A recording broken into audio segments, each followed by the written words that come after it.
warahmatullahi wabarakatuh. Ketika kita selalu merasakan ketiadaberdayaan kita terhadap Allah Ta'ala, kita selalu merasakan diri ini sebagai hamba yang fakir di hadapan Allah Ta'ala. Hanya Allah Ta'ala yang memberikan kemampuan kepada kita, yang menuntun kita, yang maha berkehendak sehingga kita dapat menghafalkan segala perbuatan yang diinginkan Allah Ta'ala sesuai dengan tuntunan dan kehendaknya, insya Allah. Amin. Dan alhamdulillah, ketika rasa ini tersambung kepada Allah Ta'ala, karena zahir ini selalu mengalah, kita selalu membasmi, selalu belajar untuk selalu mengurangi keduniaan kita, maka alhamdulillah kita akan selalu merasa dekat dengan Allah Ta'ala, sehingga Allah Ta'ala menguji kita dengan kebesaran kekuasaannya, hanya untuk menebal iman ini, menguatkan akidah kita kepada Allah Ta'ala, sehingga perjalanan kita selalu tertuntun. Kita selalu menyadari jika kita sebagai hamba yang fakir di hadapannya tidak mempunyai daya dan upaya selain daripada kehendaknya Allah Ta'ala, insya Allah. Amin.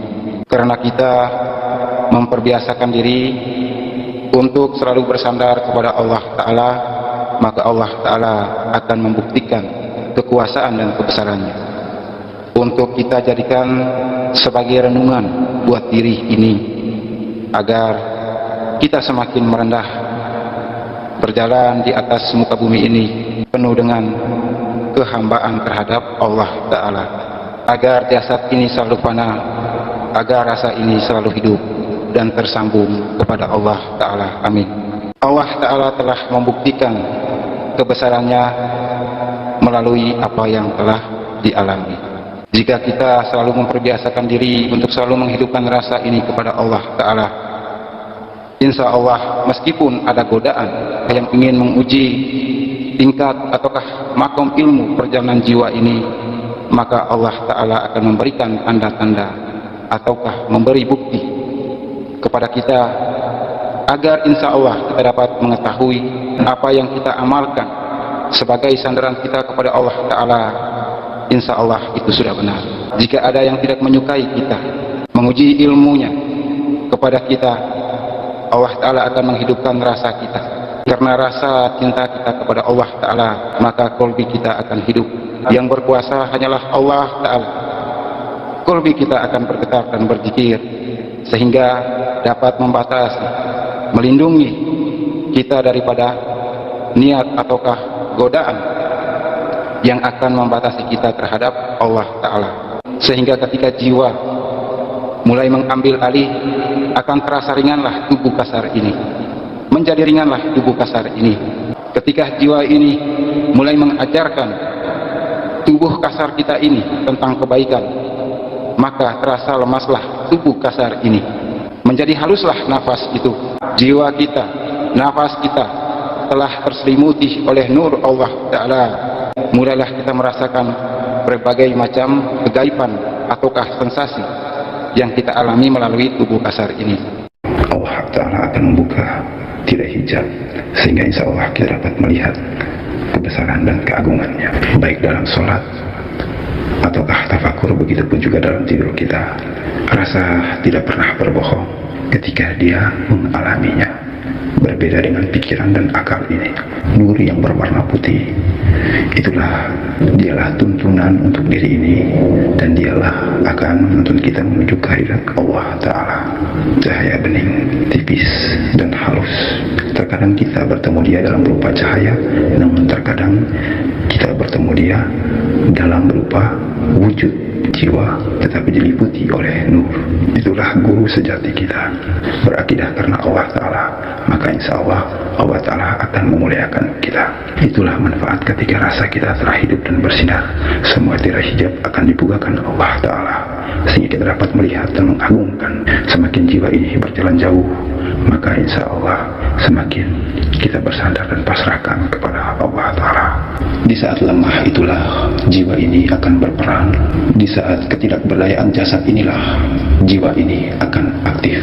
Di saat penderitaan jasad itulah nafsu itu akan tiada, maka jiwa inilah akan selalu mengingat Allah, akan selalu berzikir dan mengagungkan Allah Ta'ala.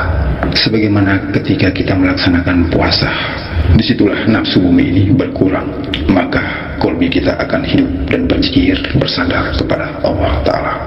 Fisik ini harus menderita sehingga jiwa itu dapat mi'raj, sehingga rasa ini bisa tersambung ke Allah Ta'ala. Cahaya biru itu adalah cahaya iman, begitu kuat dan begitu lurusnya akidah yang berzikir, yang mengagungkan Allah Ta'ala. Mereka betul-betul ikhlas dan lurus kepada Allah Ta'ala, maka disitulah Allah Ta'ala membuktikannya.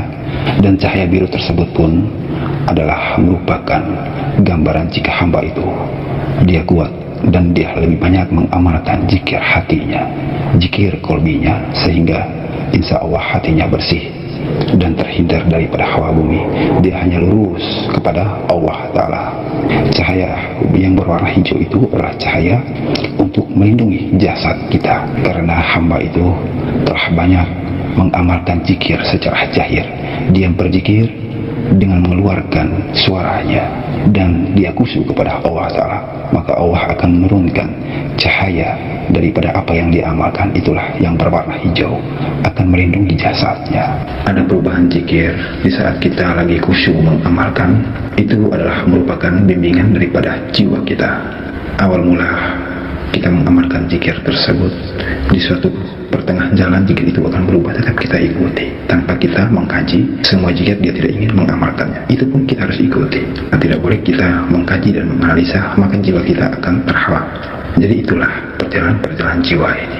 Amalan itulah sebagai dasar dan awal untuk membuka jalannya. Jadi semua yang berdenyut dari tiap-tiap titik pada perut, begitupun jantung dan juga ubun-ubun, di situ merupakan gerbang-gerbang, pintu-pintu untuk jiwa ini berjalan dan mi'raj, sehingga jiwa ini mulai berjalan, yaitu dari perut, dari jasad Adam ini akan mi'raj menuju ke Ahmad, menuju ke kolbi ini. Kemudian insya Allah cahayanya Allah Ta'ala itu akan masuk melalui ubun-ubun, itu akan berdetak sebagaimana kita waktu dalam keadaan bayi. Di situ akan membuka pintu gaibiyah, nurnya Allah akan masuk dan akan singgah ke kolbi ini. Kemudian ketika jiwa itu telah bercahaya, dia akan menghantarkannya lagi sampai ke tenggorokan ini. Kemudian di situ pun akan sampai ke kening. Jika Allah Ta'ala berkehendak pun kening ini pun akan berdetak. Itu adalah jalur-jalur perjalanan jiwa. Jika semua organ di tubuh ini telah hidup, maka semuanya akan berdetak. Jadi bukan saja terowong-terowong perjalanan jiwa itu, tetapi nanti semuanya akan hidup, mulai daripada darah, daging, tulang, dan kulit akan berzikir. Karena kita rajin mengamalkan zikir tersebut, maka insya Allah semuanya itu akan hidup dan berzikir kepada Tuhannya, yaitu Allah Ta'ala. Insya Allah hayalan di kepala kita ini, insya Allah kita akan tenggelamkan ke dalam hati ini melalui tuntunan daripada jiwa kita sendiri. Dan insya Allah dia akan menuntun tubuh kasar ini bagaimana caranya dan adabnya untuk berjalan menuju kehadirat Allah Ta'ala. Dalam sholat atau tafakur ini kita khusyuk hanya bersandar kepada Allah Ta'ala. Itulah la ilaha illallah, tiada lagi yang lain kecuali hanya lurus kepada Allah Ta'ala. Kita tidak lagi menduakan Allah Ta'ala, maka di situ pikiran ini akan khusyuk. Kita tidak berdaya, hanya Allah Ta'ala yang berkehendak. Kemudian Allah Ta'ala mendatangkan berbagai macam sensasi kegaiban. Ketika Allah Ta'ala menunjukkan berbagai macam cahaya tersebut, kemudian kita mengikuti cahaya tersebut, nah di situ kita akan terjebak dan tergiring ke suatu alam dan pemandangan. Sebenarnya itu adalah ujian Allah Ta'ala untuk kita. Kita harus tetap berpatokan kepada Allah Ta'ala yang kosong itu, yang tiada cahaya apapun, yang tidak berbentuk apapun, yang tidak berwarna apapun.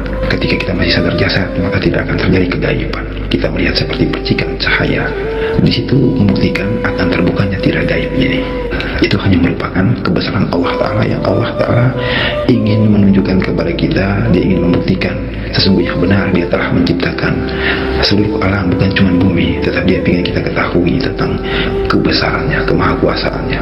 Masih banyak alam yang telah dia ciptakan.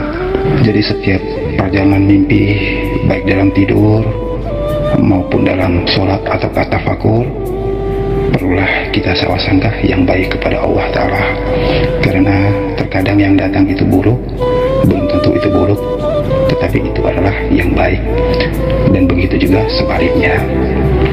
Sehingga semua mimpi dan apa yang kita alami dalam sholat atau tafakur itu hanyalah sebagai bukti kebesaran Allah Ta'ala yang Allah Ta'ala akan tunjukkan kepada kita. Assalamualaikum warahmatullahi wabarakatuh.